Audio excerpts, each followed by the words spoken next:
नमस्कार, आप देख रहे हैं विद्या भारती, मैं आपके साथ आदर्श मिश्रा। आज हमारे साथ एक ऐसे शख्स हैं जो किसी परिचय के मोहताज नहीं हैं। आज हमारे साथ अरविंद शुक्ला जी हैं, जो अरविंद जी अपना एक छोटा-सा परिचय दीजिए। नमस्कार आदर्श जी, मैं अरविंद शुक्ला और अवध हाउसिंग इंफ्राविज़न प्राइवेट लिमिटेड हमारी संस्था का नाम है, कंपनी है और इसके माध्यम से हमारा कई तरीके का काम संचालित होता है। हमारी एक संस्था भी है जो सत्युति वेलफेयर सोसाइटी के नाम से रजिस्टर्ड है। वो संस्था सामाजिक सेवा के लिए भी है और शिक्षा के क्षेत्र में भी काम चल रहा है, जिसमें बच्चों को पढ़ाने का काम अयोध्या में गरीबों जो अपने स्तर से हम लोग कर सकते हैं, वो सब भी हम लोग करते हैं और थोड़ा-सा अब अपना व्यापार और अपना जो कार्य क्षेत्र है वो आगे बढ़ भी रहा है प्रभु की कृपा से, हनुमान जी और श्री रामचंद्र जी की कृपा से अयोध्या की नगरी में। और हमारा यही प्रयास रहता है कि आगे एक ईमानदारी के साथ काम को आगे बढ़ाया जाए और लोगों को साथ लेकर चला जाए।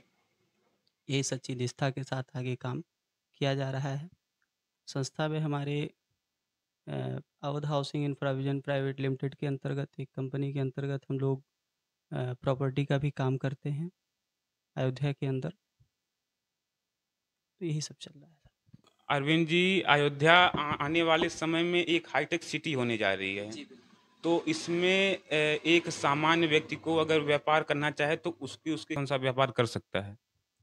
आने वाले समय में आदर्श जी अयोध्या में तो एक वैदिक सिटी और एक हिस्टोरिकल प्लेस में बहुत संभावनाओं का काम है और ये सरयू से सागर की स्थिति बनने जा रही है।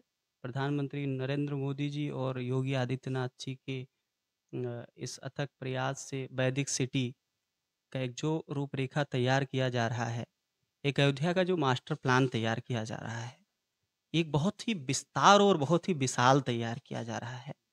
इसमें आपने कहा कि व्यापार का और किस-किस प्रकार के व्यापार का अयोध्या में डेवलपमेंट होगा, विकास होगा।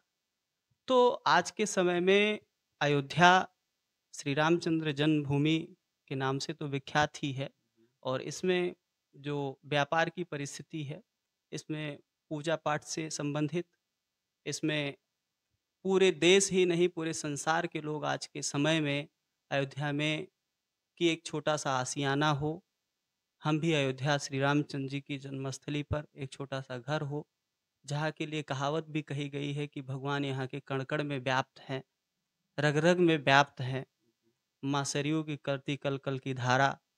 ये सब तरीके की चीज़ें यहाँ पे पहले से जो विद्यमान हैं, तो हिंदू समाज में कहीं न कहीं इसका बहुत ही ख़ासा असर है और उसको देखते हुए उस लिहाज से यहाँ पे पूजा पाठ के काम और आने वाले आपने देखा जैसे एयरपोर्ट का काम हो रहा है, तो अंतर्राष्ट्रीय एयरपोर्ट से हो जाने से यहाँ के सुविधाएँ जो हैं देश-विदेश के लिए बेहतर होंगी। इसके लिए यात्री, tour and travels, hotel, restaurant, खाने-पीने की चीज़ें और जैसे मैंने कहा आपसे कि यहाँ के दुनिया, संसार, अपने देश कि अलग-अलग राज्यों, अलग-अलग प्रदेश, अलग-अलग प्रांतों के लोग यहाँ पे अपने एक छोटे से आशियाने की भी तलाश कर रहे हैं। तो इस तरीके से अयोध्या में तमाम अपार संभावनाएँ हैं और आने वाले समय में आपको आगे 2-4 साल में एक बहुत ही विशाल रूप देखने को मिलेगा। तो अरविंद जी, हमारा एक दूसरा क्वेश्चन आपसे ये रहेगा कि आजकल की जो युवा पीढ़ी है, वो बिज़नेस करने के शौकीन जो लोग हैं, तो उनको आप किस तरह का बिज़नेस करने के लिए आप सजेस्ट करेंगे?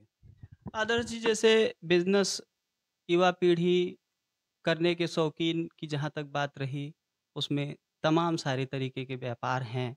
इसमें जैसे हमने आपको बताया कि बहुत देश दुनिया के लोग आएँगे, यहाँ रहेंगे। तो यहाँ पढ़ाई की व्यवस्था में जैसे युवाओं के लिए अ, पढ़ाई की व्यवस्था में जैसे टीचिंग का काम, कोचिंग का काम या जैसे युवाओं के अलग-अलग तरीके से और सोर्स ऑफ इनकम की व्यवस्था के लिए उनको जैसे टूर ट्रैवल के माध्यम से और जैसे तमाम जो पढ़े लिखे लोग हैं ऑनलाइन शॉपिंग, ऑनलाइन डिलीवरी और तमाम तरीके से जो इंटरनेट के माध्यम से घर-घर तक चीज़ों की फैसिलिटी को प्रोवाइड किया जा सके, उपलब्धता लाई जा सके, इसमें अब योगदान युवा दे सकते हैं और उनके लिए एक बहुत विशाल संभावनाएँ हैं अयोध्या के अंदर। तो हमारे साथ अरविंद जी थे और इनका हमारे साथ जुड़ने के लिए बहुत-बहुत धन्यवाद। आप देख रहे थे अयोध्या भारती। नमस्कार।